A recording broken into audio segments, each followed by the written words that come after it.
In today's video, we're going to finish off Chapter 11, where we've been talking about memory mechanisms. We started off the chapter talking about different kinds of comparative setups, different experimental designs that we could be using, including things like mazes and delayed matching to sample and so on. And then we started talking about how we can actually use those setups to test for different abilities within different species. So we had left off talking about acquisition and stimulus coding, where we talked about the fact that we have to store the things that we experience in a way that our nervous system can hold on to them and have them available for retrieval later. And we mentioned two major types of codings. We said that maybe animals are using cognitive maps, having some vague, not quite defined interpretation of a location where things are within an area, so landmarks, elevation, whatever aspects they might be including. We also commented on the fact that our cognitive maps, even if we talk about animals potentially using them, we can't really pick apart exactly what those maps are storing. We don't know what information is contained in that map, and specifically, we don't know how the animals might be using that information. So what we might choose to focus on instead is things like a navigational code, where we can code information using, say, specific cues or specific mechanisms. So that's what we're going to start looking at on the next couple of slides. So if we start talking about coding in a natural spatial task, we can talk about beacons and landmarks, which would both be kinds of navigational codes because we might store information about items, stimuli, that can act as a beacon or a landmark. So when we're talking about beacons and landmarks, a beacon is just a spatial cue that is located right next to the goal. So if we look at the bottom here, we have a rabbit, and there's a food cache that they might have hidden or that they might have easy access to, or maybe that an experiment has made available to them. And then there's a large rock right behind that food patch. So the rabbit can look at that, and if they see that rock, if they walk towards that rock, they will find the food patch. So that rock acts as a beacon. And beacon following is a very simple navigational tactic where an organism can learn to associate that beacon with the goal object. If you wanted to test for beacon following, if you wanted to test if an animal is using a beacon to find the goal location, in this case to find where the food is, what you could do is set up an experiment where you just move the beacon. If you move the beacon from the left side of the enclosure to the right side of the enclosure, does the animal now start searching at the other side of the enclosure? Do they follow the beacon? And if they do search in that new beacon location, then you can conclude that they're probably following the beacon. Now, we can also talk about landmarks. And landmarks are also oh boy, I'm having trouble with words today. Landmarks are spatial cues that aren't directly on top of or right next to the goal location. So they're more distant and distinct from that goal location. So a landmark would be something like this bush or those smaller bushes over there, which are off to one side. So a landmark is still a location that can help you figure out where the goal is, but it's not as simple as just following a beacon. So with a beacon, you just head to the beacon and you find the goal. With a landmark, you now have to learn where that landmark is in relation to your goal, and you have to know how far away it is and what direction and so on and so forth. So if we were looking top down onto an enclosure, if we have a beacon here, then the animal could go to that beacon and find the goal. Whereas if I swap over my color, maybe we have a landmark and a landmark here. So they would have to learn that they can't just go to the landmark. They have to find the location that's equally distant between the two landmarks. So if they wanted to find that goal location, they'd have to know that it's, up and to the right from this landmark, and it is down and to the left from that landmark. So landmarks are a little bit more complicated to use than just a beacon. But you can test whether they're using a landmark in the same way that you test if they're using a beacon. If you move the landmark and then see where they start searching, if they adjust their search location when the landmark is relocated, then they're probably using that landmark to find the goal. And this is just an example of what it might look like in an experimental setup rather than our cartoon. This is from Eric Legg's lab. And so we have a pigeon here, and the pigeon is trying to find some food that's in this central location, and this green pillar can serve as a landmark. So looking at that green pillar, they can figure out that they have to be this far away from it in that direction to find a food location. Whereas the beacon over here, I believe in this setup, the goal is to find this opening in the enclosure, and this post-it note would serve as an indicator of where that hole is. So if you go to the post-it note, you have found the goal location. So that post-it note would serve as a beacon, whereas this pillar here would serve as a landmark. Our next kind of navigational coding strategy that we can use is geometry. And so with geometry, you're using the shape of the room or the enclosure that you're in to locate a goal. So in this instance, we have two different types of corners in this rectangular room. If we're using geometry, we're just going to be using the angle of the corners and the lengths of the wall, basically the shape of that room, in order to determine where to look. So if we focus just on this one corner here in the top left, we have on our left-hand side, if you're facing into that corner, the left side is a short wall. And if you look to your right, then you have a long wall. So short left and long right would put you in this corner. But those same determinants, those same rules would also work if you were facing into this corner. This green corner here also has short left and long right if you're facing into it. And conversely, if we focus on the red corners are the opposite, where it is long left, short right. But these two corners here, circled in red, are both geometrically equivalent. So if we were expecting this pigeon in this rectangular room to be relying on geometric cues, we would expect that they would split their searching, they would split their sort of goal location assumptions between the equivalent corners. So if they're used to finding food in this kind of a corner, we should see that they'd also search in this kind of a corner as well. And if they're relying on geometry, these two corners should be searched quite a bit less because they're not the same as locations that they've previously found food.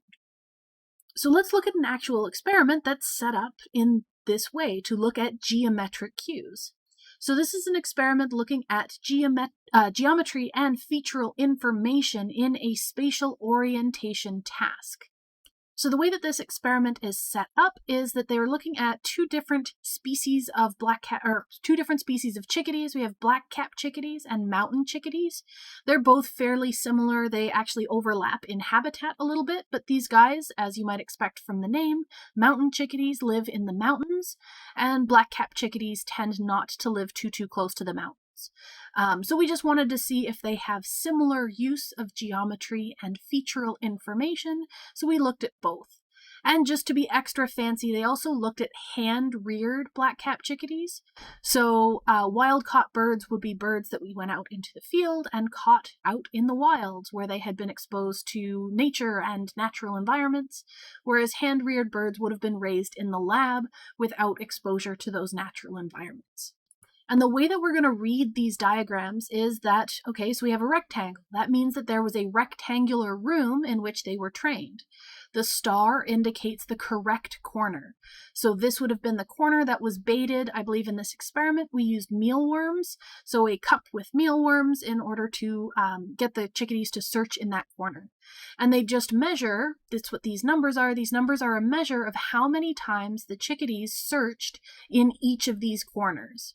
So you would have a cup full of mealworms hidden under some sawdust at the bottom, so they would have to dig so that you could measure digging behavior to indicate a choice made.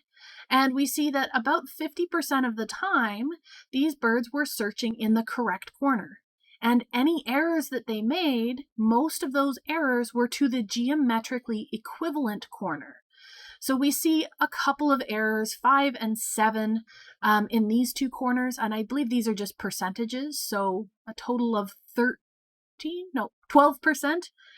of the errors were to a non-geometrically correct corner, but the vast majority of searching behavior was done in the corners that were either correct or geometrically equivalent to correct. And we see this pattern across whether the birds were hand-reared and or wild-caught for black-capped chickadees or mountain chickadees. We are seeing the highest responding in the correct or geometrically correct corners. So that tells us that these black-capped chickadees, when they're trained with geometry, are fairly good at finding the geometrically correct corner. Okay, what happens if we introduce a feature? In this instance here, the star is still showing us the correct corner, but now we've introduced a wall. And so this would be a colored wall. And so because we can now use a featural cue, a feature being a colored wall, as well as our geometry, now we can distinguish between the two geometrically equivalent corners. Because, yes, this one was short right and long left, but now it's short right and purple wall, whereas this one is still short right and long left, but it doesn't have a purple wall. So that would tell us that this is not the correct corner. So now we see about 97% of searching was done in the correct corner because this feature has allowed us to distinguish between the two geometrically equivalent corners. So the chickadees can use geometry and featural cues to find the correct corner. Now we can move on from that and extend this sort of interaction of geometry and feature cues to see what they use. We can set up a setup like this, where we always have purple on the left and white on the right. So this corner, purple left, right, white right, and so on and so forth. So the feature in this case isn't helpful, but the geometry is helpful. And we come back to that issue where they go to the geometrically correct corners again. So this is a probe trial where there isn't actually food present, but it's based on what they had been trained where this would have been the correct corner. So we're just seeing that the geometrically correct corners are searched in more often than those that are incorrect. So if we had been, or if the chickadees had been using only features, if they had only relied on the wall color, then they should have split their searching equally between all corners, but they didn't, so they're using geometry. And then we get into the cool stuff. So what happens if we set up a conflict? So this is what they had been trained on, where they had the purple wall here, and this was the correct corner, but then we adjust it, and they're tested in a room where the purple wall is actually a short wall, and it's in a different location. So if the birds were using features, if they preferred to use feature over geometry, then this top right corner would be correct. And we actually do see more searching in that corner. So they still using feature cues in this situation, even though we didn't see that here. And then if they were using geometry before features in this conflict setup, they would have searched in either of these two corners, which is what we saw over here. So what we've found is that when we put these two things into conflict, they do go for the featurally correct corner, but most of their errors are made to the geometrically correct corners.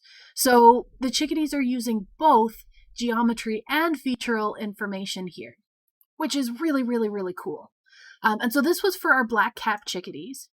So I can sort of scoot these graphs all off to one side here like this. So we still have our control group where we were trained, where they have the feature and the geometry working together, and they choose the correct corner very well when they can use both features. When geometry alone is reliable, they can split their searching fairly evenly between the geometrically correct corners. And then when geometry and featural cues are put into conflict, they rely on that feature cue the most, but they split their errors between the geometrically correct corners. But how do our mountain chickadees compare? So for our control group, they look pretty much the same. They're mostly going to the correct corner. It's fine. Where it starts to get cool is when we look at our geometry condition. So when we have each corner is technically featurely correct, we're actually seeing more responding to all corners. So with our black-capped chickadees, it was mostly responding just to the geometrically correct corners because feature wasn't helpful. But our mountain chickadees are almost doing a semi-even split between all of these corners. So they are still slightly higher in their searches in the geometrically correct corners, but that's a lot of searching in the geometrically incorrect corners. So this tells us that they're probably relying a lot more on feature. And we do see a very similar observance here for our conflict stage, where they are relying on that feature corner. When feature and geometry are put into conflict, they're relying on feature rather than geometry, but their errors are majorly in the geometrically correct corners. So similar when things are put into conflict, but they seem to have a higher reliance on feature. And this was research that was done with the lab that I did my research with, so we've had lots and lots of conversations about what might be going on here. And our assumption is that mountain chickadees tend to nest out in the mountains, out in the wild. And in a natural environment, there's a lot more changing in terms of, say, geometry. They don't see a lot of squares. They don't see a lot of stationary objects. Our black-capped chickadees are found in cities. They're kind of used to boxes and things that are fairly stationary. But our mountain chickadees out in the mountains might be more used to relying on things like individual features. Maybe they navigate by following a landmark or beacon. Maybe they focus on, that tree is helpful in locating an object, but they don't have to worry about two different walls and the angle at which they intersect. That's kind of our maybe a little bit anthropomorphized interpretation of what might be going on. But the results are pretty cool because we get to see that these two very, very closely related species have different preference in the types of cues that they use in these experiments. Okay, so we talked about how we might encode that information and represent that information, cognitive maps versus navigation codes. But next we want to talk about whether an animal remembers where it has been or where it has yet to go. So specifically looking at retrospective and prospective coding. So retrospective is a little bit easier conceptually for me to grasp, and this is the idea that you're remembering where you have been. So retrospective means you're thinking about past events, you're thinking about things that have gone past. Now, retro meaning things that are older, so you're remembering things that happened previously. Whereas prospective is looking into the future. It's imagining future events.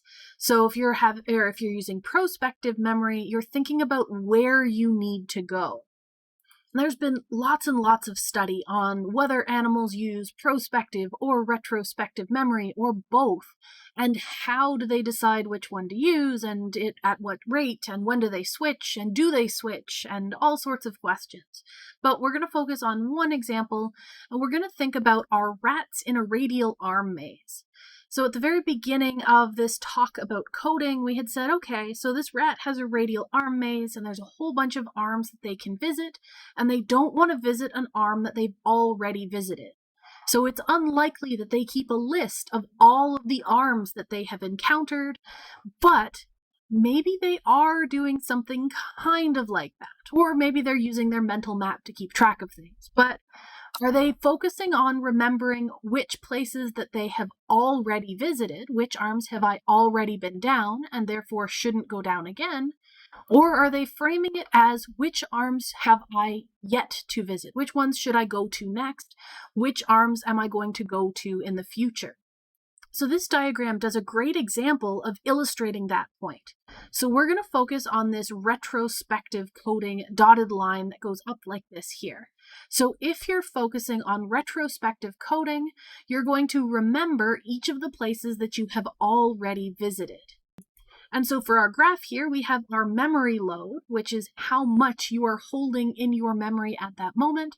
So maybe it's your working memory. As you are working to navigate, you have to keep in mind where you've already been so you don't go back. And then across the bottom, we have number of places that have been visited. So if we just follow that dotted line there, as you visit more places, your memory load should scale up accordingly. So if you haven't been anywhere, you don't have to remember anywhere. If you've been to one place, then you have to remember one place, and so on and so forth. So the more places that you visited, the more that you have to remember. If we then look at a prospective coding interpretation of this, you remember where you need to go. So that's our solid line here.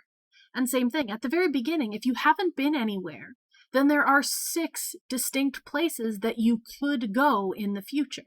Once you visited one of them, now there are 5 places that you could go in the future, and so on and so forth. And then by the time you get to the end, once you've visited all 6 places, you don't have to remember any places because you've already been to all of them. Now, the best strategy, the proposed best strategy, would be to switch from retrospective coding to prospective coding at that halfway point. This would be the best strategy to reduce memory load, because at the beginning, prospective coding involves a lot of memory load. At the top here, there's lots and lots of memory load for the prospective coding. And when we get to the end of retrospective coding, there's a lot to remember there too. So this strategy is saying, okay, we'll just focus on these lower levels. So at the beginning, start with retrospective coding. When you start, you don't have to remember anything because you haven't been anywhere yet. When you visited one place, you remember one thing, 2 places, 2 things, 3 places, 3 things, and then you switch. Then you acknowledge, okay, I've been to these 3 places, now I have 3 left. So if there's 3 left and you go to the 4th place, now there's only 2 left. If you go to the 5th place, now there's only 1 left. And the 6th place, there's nothing left to remember. So by having a flexible strategy like this, your memory load never goes beyond this arbitrary value of 3. You never have to remember more than 3 places because you switch strategies before you'd have to remember larger numbers. So is that what actually happens? We're going to be looking at the data from a study by Kestner and Despain done in the 80s, where they wanted to test both rats and humans on which strategy they're using. Are they using prospective or retrospective coding, or both, like we might have predicted? So from our understanding of how these memory load things work, we would say that as memory load increases, the number of errors increase. And as memory load decreases, the number of errors should decrease. So we can use our prediction of sort of how many arms have they been to, how many arms do they have left, and we can then make a sort of correlation between the number of errors and our memory load. So if we saw that the rats were making lots and lots of errors at the very beginning, I guess we'd have to wait until they were 1 or 2 locations in. If they were making lots of errors at the very beginning, we would conclude logically that they're using prospective coding because that's the highest memory load for early on. And if we were seeing lots of errors at the very end, we would say that they were probably using retrospective coding because that has the highest memory load at the end. And if we don't see a lot of errors at the beginning or the end, if all of the errors are occurring in the middle, then it would match this strategy where you switch between retrospective and prospective memory in between. Okay, so to the actual experimental setup. So we have a 16-arm radial maze. I'm going to talk about the rats in more detail. For the humans, just know that they did an equivalent task, but on a computer, as opposed to having to run in an actual maze.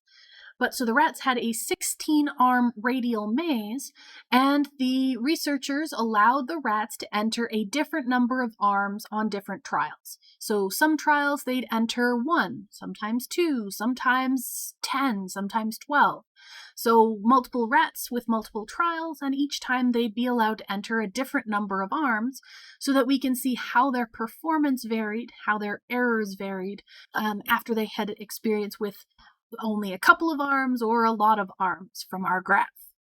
Once they had been allowed to enter the set number of arms for that particular trial, the rat would be removed and held somewhere else for about 15 minutes or so, just to give them a break to separate them from that situation, and then they'd be reintroduced to the maze. When they were brought into the maze after that break, they would be permitted to enter one of two arms. So the experimenters would block off all but two arms so that they had to make a binary choice.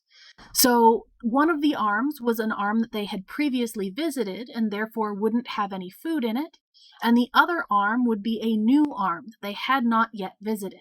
So the correct response would be to enter the arm that they had not entered before. If they entered one that they had already visited, that would be counted as an error. And of course, we're interested in the number of errors that they're making.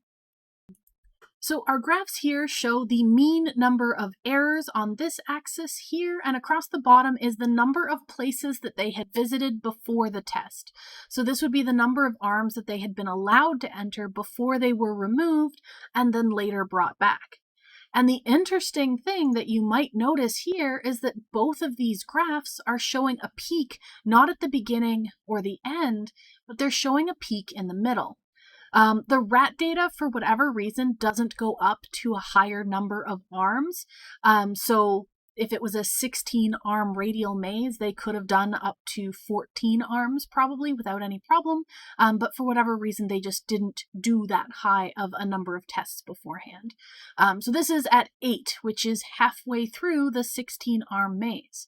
So we see the greatest number of errors at that midpoint, where they are carrying the highest memory load if they use that switching strategy. So this would be evidence that the rats and humans are switching from retrospective coding to prospective coding after 8 arm entries, which means that at that 8 arm entry point, that's where they have the highest memory load, and that's where they're having the most errors. All right, so that was acquisition and encoding. Next, we're going to move on to retention and storage. Now, one of the biggest issues that you have to deal with when testing for retention is the issue of rehearsal. Rehearsal is kind of just what it sounds like. If you're given a grocery list and you have to walk 2 minutes to the store and you don't want to write that list down, maybe you're going to repeat that list over and over in your head so that you remember it.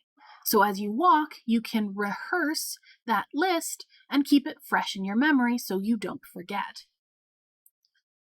The issue here is that if you're trying to test retention and someone is rehearsing, then you're more getting a picture of their working memory ability and not their long-term memory ability. You're not getting a sense of their retention, you're just getting a sense of their ability to rehearse and hold information active in their working memory. So this works for humans and non-human animals, where if you want to get the best picture of what they are able to retain without rehearsal, you have to somehow distract them from using that rehearsal process. Some of the neatest studies that have looked at rehearsal and not using rehearsal come from studies that are called based on directed forgetting. So the idea here is that you can have two different kinds of cues, F cues and R cues. R cues are cues to remember, F cues are cues to forget. And so remember cues are signals that let you know that you should remember this information because it will be tested later. And if an individual's memory ability is tied to their rehearsal, being told to remember some information should lead to rehearsal, which should lead to better performance. If someone is given a forget cue, an F cue, then we're being told that you're not going to need this information later, you don't have to hold on to it, you don't have to rehearse it. If we then test their remembering of that information, once they have not been rehearsing it, we should see a reduction in performance because they haven't been rehearsing that information, they haven't been keeping it active. So let's look at an example to try and solidify what I'm meaning with that information. So this is a delayed matching to sample task done in pigeons. And we're going to be looking at 3 basic types of trials. We have a remember trial, a forget trial, and a free reward trial. This free reward trial is here because sometimes memory is better if you get food afterwards. Because of that extra association where this is something that will lead to food, we tend to see a spike in memory with these kinds of trials. So it's just included here as sort of an extra control.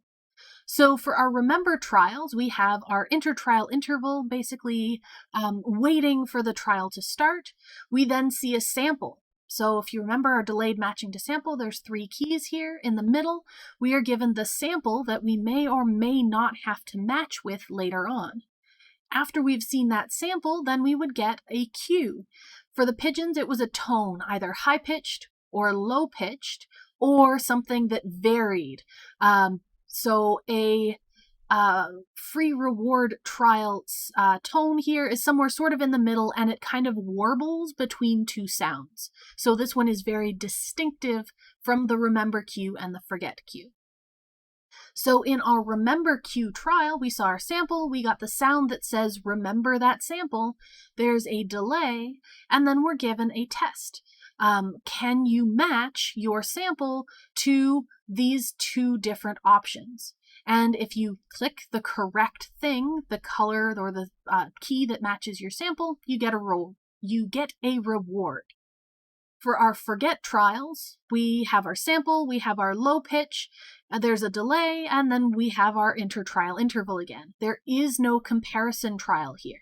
So we're teaching the pigeons that when you hear this forget cue, you aren't going to be asked about the sample that you just saw. There is no comparison, so you can forget that information. Whereas up here, when we have a remember cue, you're going to need that information later, so you had better remember it. For a free reward trial, sample, the free reward sound, a delay, and then you just get a reward no matter what. So there's still no comparison trial here, but you get food anyways. And if we want to see how effective these cues are in controlling memory, we can use what's called a probe trial. And this is when you introduce, every once in a while, not every single time it happens, but after you've trained up these remember, forget, and free reward trials, you introduce a couple of tests. Tests or probe trials. And so here our forget probe trial, which should be similar to this guy, has our sample, has the forget sound, there's the delay, and then instead of launching straight into that intertrial interval, then the birds are offered a comparison. And if they get the correct answer, they receive a reward. But they were told that they don't need to remember that information. So the idea here is that they should perform less good on this comparison because they haven't been rehearsing or remembering that information, that sample, during this period. And we also have a free reward probe trial to see how they perform after a delay if they are used to just getting food without having to compare. But now we're asking them to compare in order to get that food. So we are seeing what they've learned about these cues. Was the forget cue actually something that told them to forget that information, or did they remember it anyways? And we see kind of what I set us up to expect from our description. Our R cues, the remember cues, they tend to have pretty high accuracy. These codes are just for 2 different birds. So the birds tended to perform at, so this guy had about 80% accuracy, this one had about 90% accuracy. That's pretty good. For the F cues, the forgetting cues, we see that they are less accurate on those forgetting cue trials for the probes specifically.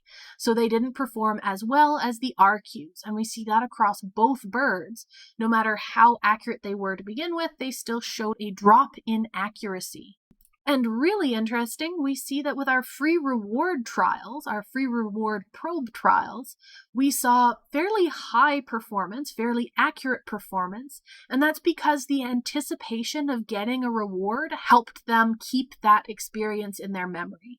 So that introduction of food also led to better performance. And because we're focusing on retention here, I want to point out that we can't say that our forget cue was, say, interfering with acquisition or encoding, because the birds were exposed to the same cues, or to the same stimuli, the same samples, whether they were in a remember trial or a forget trial or a reward trial. The sample presentation was always the same. So the acquisition and encoding stage of things was always the same, but what was disrupted here was it's interrupting rehearsal. It's interrupting their ability to retain that information long term. So the sample disappeared before they were told whether they had to remember it or not. So we weren't really affecting how much attention they were paying to the sample or anything like that. This didn't interrupt their acquisition, but this did interrupt encoding. And so it shows us that rehearsal can play a major role in what we do and do not remember. All right, so we've covered acquisition, we've touched briefly on retention. Now we're going to move into retrieval.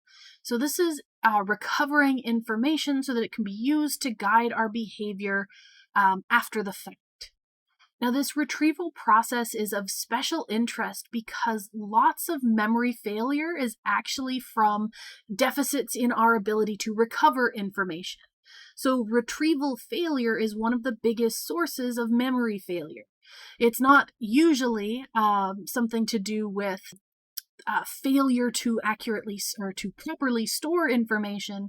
It's usually that we fail to retrieve it in that moment. Now, most retrieval research focuses on reference memory research. So it's looking at sort of that long-term storage.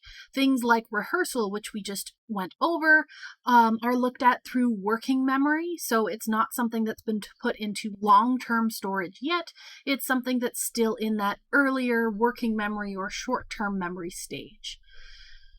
Now, as I said, retrieval is important because a lot of our memory deficits, a lot of the times when we forget things, it's not that that information is completely lost, it's that we haven't been able to go in and recover that information accurately. Now, we can aid in that retrieval process by introducing some of the cues that were present during the acquisition of that information. So the more cues that we're exposed to, the better our retrieval. So we can consider these retrieval cues as reminders, little hints that help us recover information that we stored away. So the more similarities between the environment that you're trying to remember something in and the environment in which you learned that information to begin with, the better your odds of successful retrieval are. This is why you might have heard that you should study in the place that you're going to take a test, because then you have all of those spatial cues the same. So it can help with recovery, with retrieval during the test. This experiment was done to test the use of retrieval cues in infants.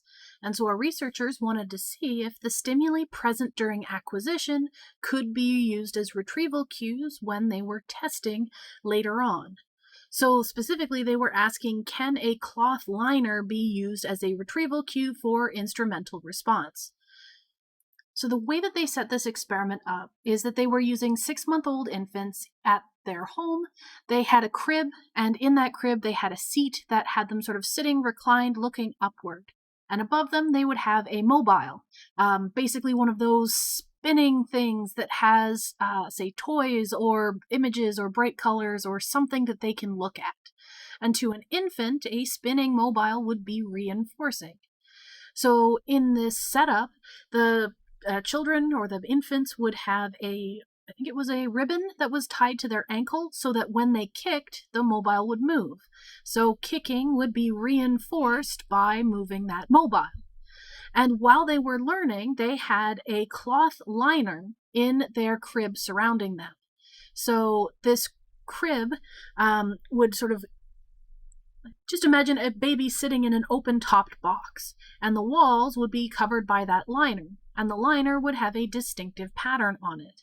And so the researchers here are just going to modify what liner they were exposed to while they were training. So once they were learning that the instrumental response of leg kicking is reinforced by the mobile moving, and then what the babies did if they were in the same kind of liner or a different liner later on. The idea being that if this cloth liner was serving as a retrieval cue, then we would see more of our instrumental behavior, more of our leg kicking, when we tested them later on, when they had the same environmental stimuli, when they had the same cloth liner, than if they had a different liner. So we can actually look at the results here, and this is an obnoxious line graph.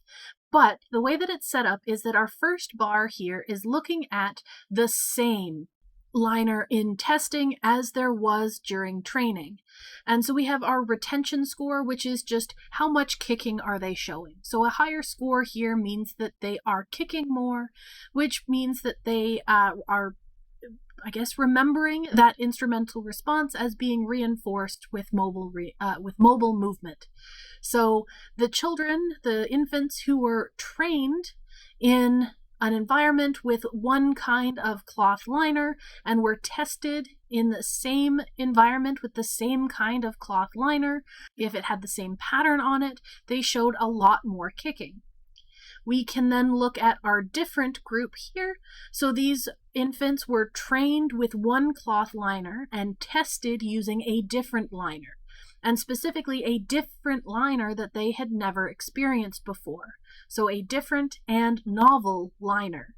And they showed much less kicking here. So we would say that there was no context cue present here to help them remember that kicking would move the mobile, so they kicked less. Ooh, I'm really struggling with words today, I apologize. Our next weird bar pattern here is for the different but familiar group. So this group was trained with one cloth liner and then tested using a different liner, but they had previous experience with that liner, so it wasn't completely new to them.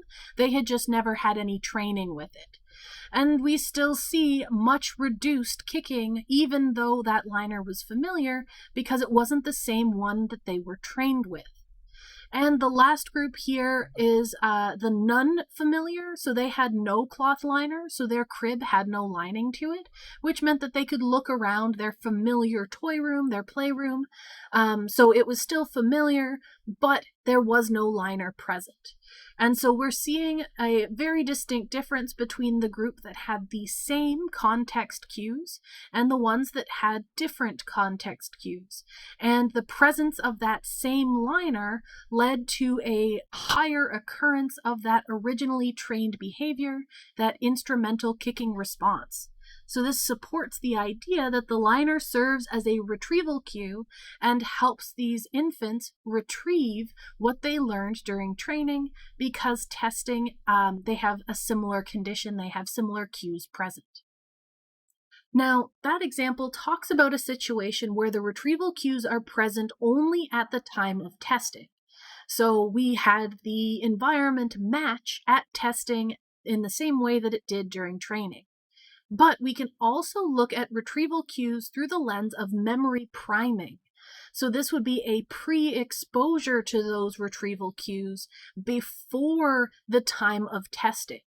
So in this situation, we would have the retrieval cues presented at the end of a retention interval, but we don't actually test their memory until the next day. So if we had we can use the baby's example. They were trained that kicking in that environment would turn the mobile, and then we were going to wait a week. We were going to come back a week later. On day 6, if we were using a memory priming setup, we would have that retrieval cue presented at that 6th day, and then we would test on the 7th.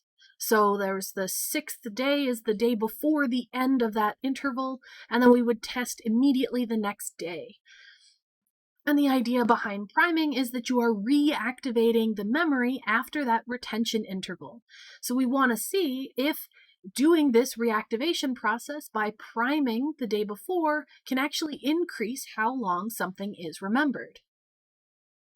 So this data here is actually from an extension of that babies kicking to turn a mobile experiment that we talked about earlier. But in this situation, instead of focusing on the cloth liners that were in their cribs, these researchers were focusing on a smell, a distinctive odor that was present when the child was learning that kicking would turn the mobile. And then also we could use that odor or similar odors when we were priming and then testing. So in this situation, they used either cherry or coconut. So we're just going to call it generic odor. They used multiple odors to make sure that it wasn't just a response to one specific smell, but we're just going to talk about the same odor or a different odor. So during training, the babies would have been trained in that same setup in a crib, looking up at a mobile, ribbon on their ankle so that when they kicked, the mobile would turn. And so they were all trained with a particular odor during that training session. And then we waited for 6 days. On the 6th day, most of the groups were given priming. So the babies would be put in their crib, the mobile would be moved by the experimenter, and it would be either in the presence of the same odor, a different odor, or no odor. We also had a control group that received no priming. So they didn't come in on that 6th day. They just came in on the 7th day to do the testing side of things. So on the testing day, all of the babies were tested in the presence of the training odor. So they were still having the same retrieval cue that was present when they were trained, but because we're testing 7 days later, that's usually outside of the range that these infants could remember. And if we look at our no priming group, we see what we would have expected, which is very little kicking, even in the presence of the scent that they were trained in. So this tells us that 7 days is longer than a baby would normally be able to remember an operant or an instrumental conditioning experiment. So where they learned that kicking turns the mobile, 7 days is too long for them to remember that. But we do see that when the babies were primed on the 6th day in the presence of the same odor and are then tested on the 7th day again in the presence of that same odor, we do see a significant difference. So you can see there's a little asterisk here. This is the only bar that has an asterisk. So this is the only bar that showed a significant amount of kicking as compared to our no priming situation. These ones, even though the bars are fairly high, statistically, they aren't any statistically different from the no priming scenario. I always try and explain that, especially on graphs that annoyingly don't include error bars. What that usually means is that these guys probably have fairly large error bars that might look something like this, telling us that this data kind of overlaps with this group. Whereas these guys might have a much smaller set of error bars, which is why it's significantly different. But that is a whole aside that I suppose we don't really need. What we do care about here is that when there was no priming, 7 days is too long for the babies to remember that instrumental conditioning, but if we introduce that priming session during which they were exposed to the same odor, and then we test them the next day, again using that same odor, they show a significant amount of kicking, and it helps them remember what they were trained on. So yes, we can extend, how did we word it here?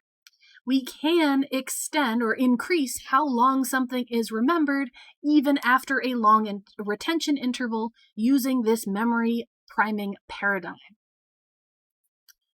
All right, well, now we're going to turn away from studies on memory to focus on the studies of forgetting, or as we're going to start calling it, hopefully, memory failure. So usually you'll see forgetting as the failure to remember previously acquired information. But from the experiments that we just looked at, we've realized that not remembering information that you previously acquired might not be happening because you have permanently forgotten that information. It might just be that you didn't have the correct cues present to help you remember those pieces of information. So the term memory failure might be more accurate because it doesn't imply that it's a permanent forgetting. We're just saying that we didn't have the right situation at the moment to recall that information. So it isn't forever lost, it was just not retrievable at this moment. Now, forgetting is one of those weird fields where some people study forgetting extensively because it relates to memory. Some people think that forgetting on its own, in its own right, is an important thing to study. So you'll see different researchers take different approaches when they come at forgetting. But we can all, I hope, acknowledge that forgetting can be useful because it might allow an organism to adapt and be flexible if situations change and they have to learn something new. So if an organism is in an environment where they've had to learn to do something in a very particular way, and then something happens, maybe the climate gets hotter or drier or wetter or whatever, and as the environment changes, they need to learn to do whatever they're doing to get food or shelter or whatever in a different manner. So it might be useful to forget the old way of doing things, to focus on the new way of doing things, so that you don't have a competing response where you're not sure if you should do the old or the new way. If you forget the old way, then you just do the new way, no questions asked. So there's lots of talk about forgetting being biologically relevant and potentially useful in terms of survival. But again, that's its own can of worms. So if we want to talk about why animals might forget, we can talk about different kinds of interference and then move on to amnesia. But we can talk about first our interference types. We can have proactive and retroactive interference. And this is one of those where I always forget which one is which. For whatever reason, it doesn't stick for my mind. But the way that I work it out is, again, visually, because that's the kind of person that I am. So maybe we have salient stimuli. You have to learn about A and B. If we're looking at proactive interference, we're saying that for proactive, the earlier learned item interferes with things that are learned in the future. So the learning of A would interfere with your ability to learn B later on. If we were looking at retroactive, we're saying that learning B interferes with something that you learned previously.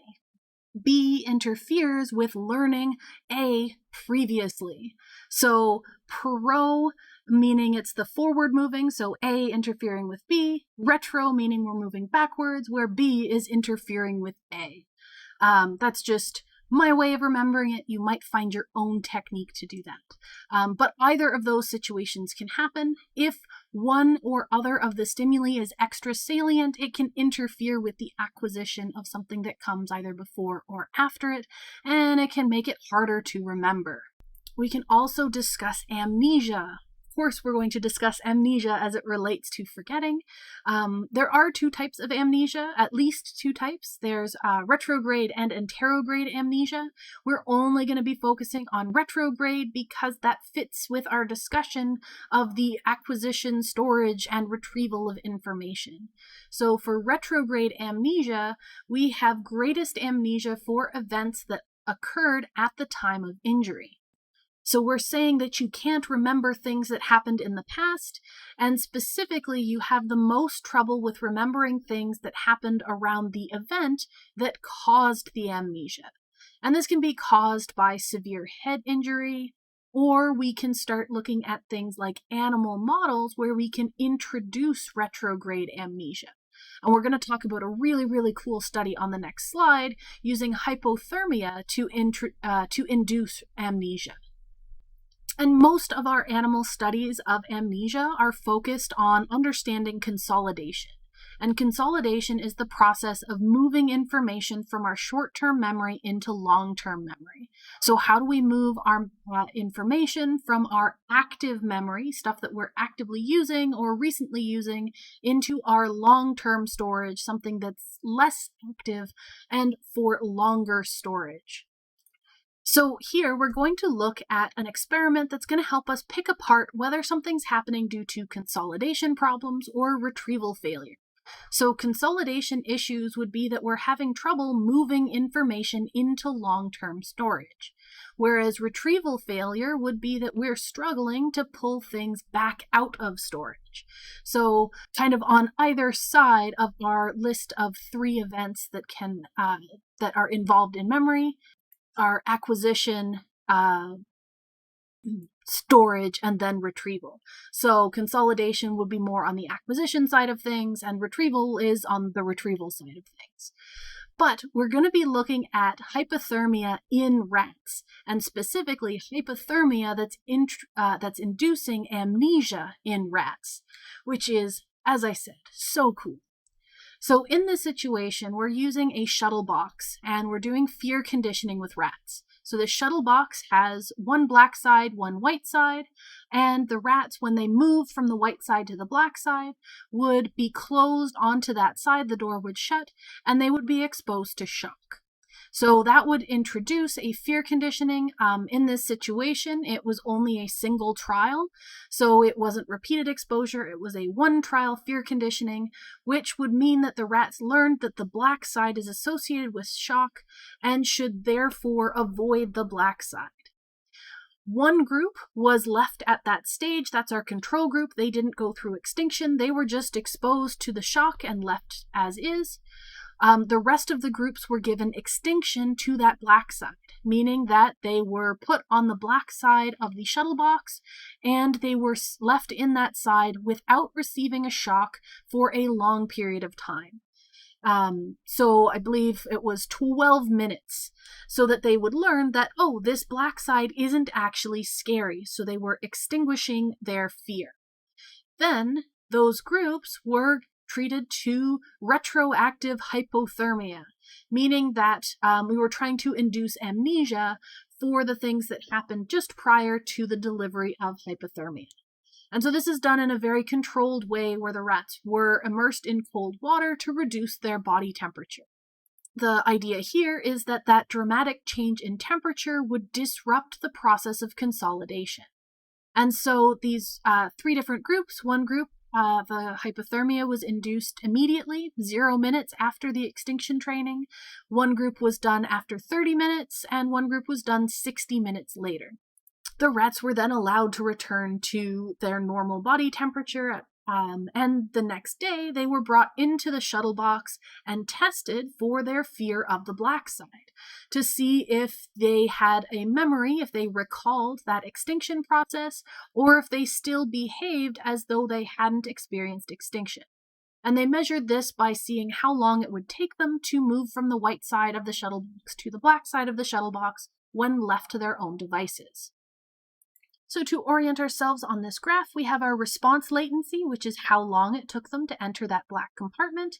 And then across the bottom, we're going to have each of our different conditions. So the group that received no extinction training, the group that just got their fear conditioning and was left alone, they showed that they took a very, very long time here. So 600 seconds, and that's actually where they would have timed out. When they hit 600 seconds, the researchers just removed them. So they took them out of the shuttle box and they called that the end of the trial. So most rats in this no extinction procedure just never went to the black side of the shuttle box, and that's why that number is so high.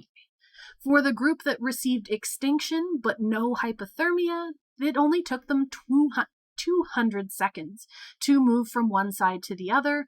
They went into the black box fairly quickly.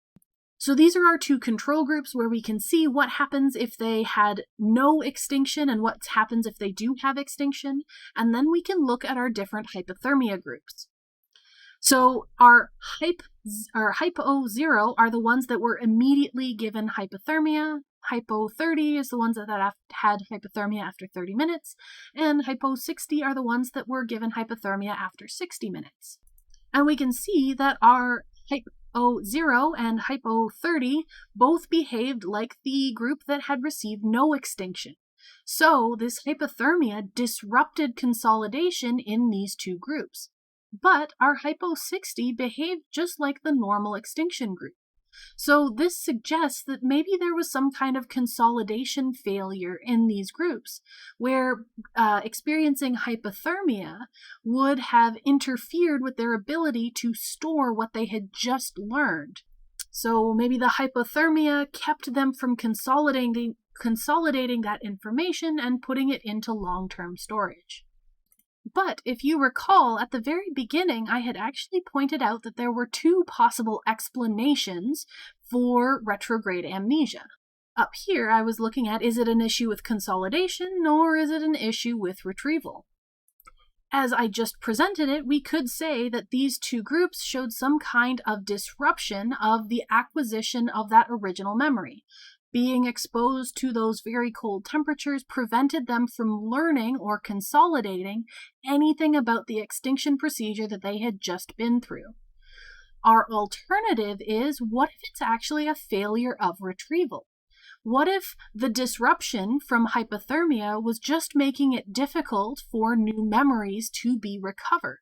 What if it's actually an issue with the retrieval phase and not actually an issue with consolidation? Well, how can we tell the difference between the two?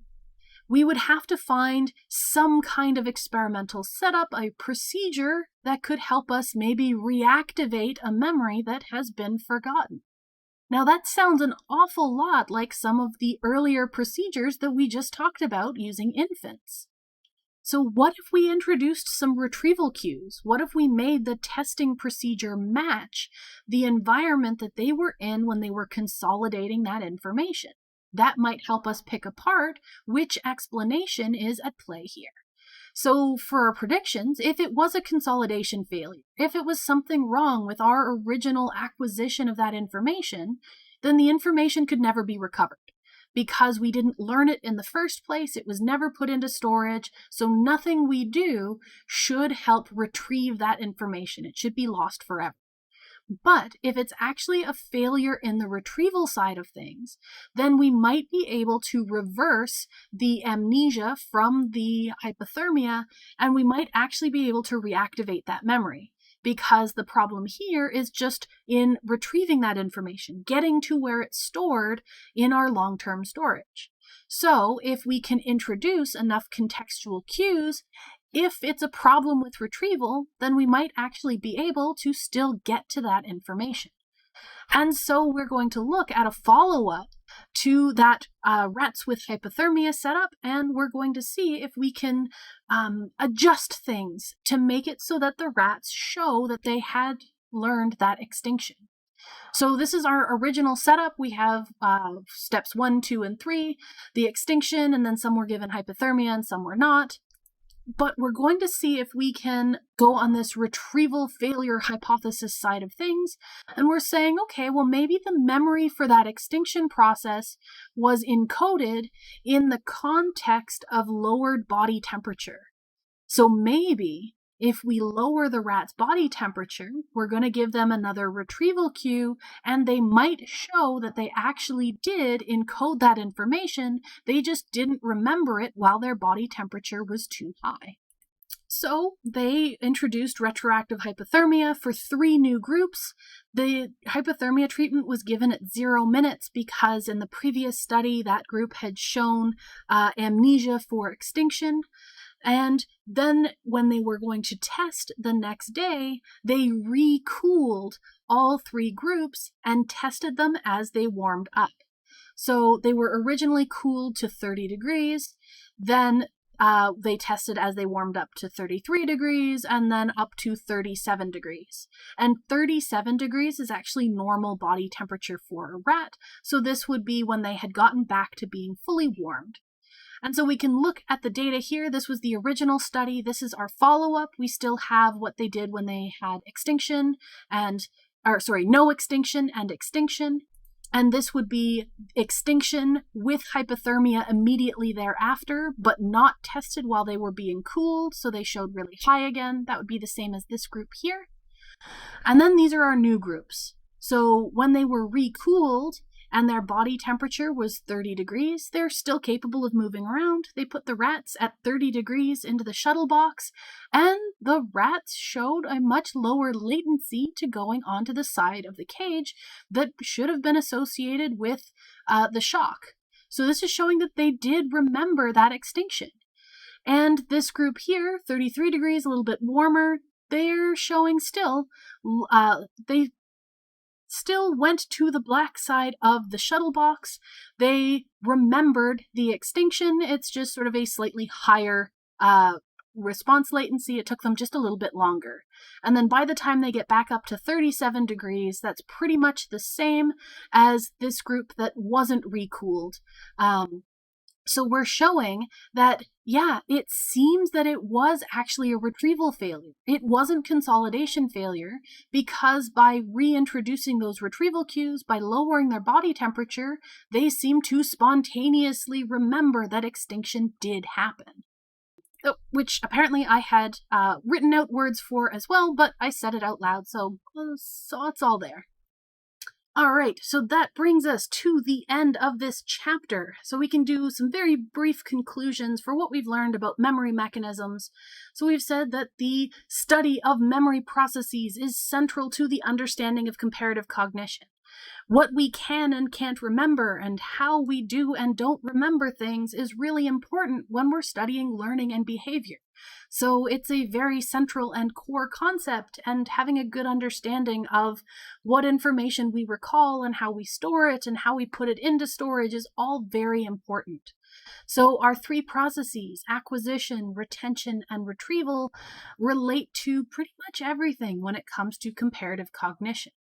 Our memory processes depend on all three of those stages, and a difficulty at any one of those stages can result in failures of memory or forgetting or some other kind of retrieval problem.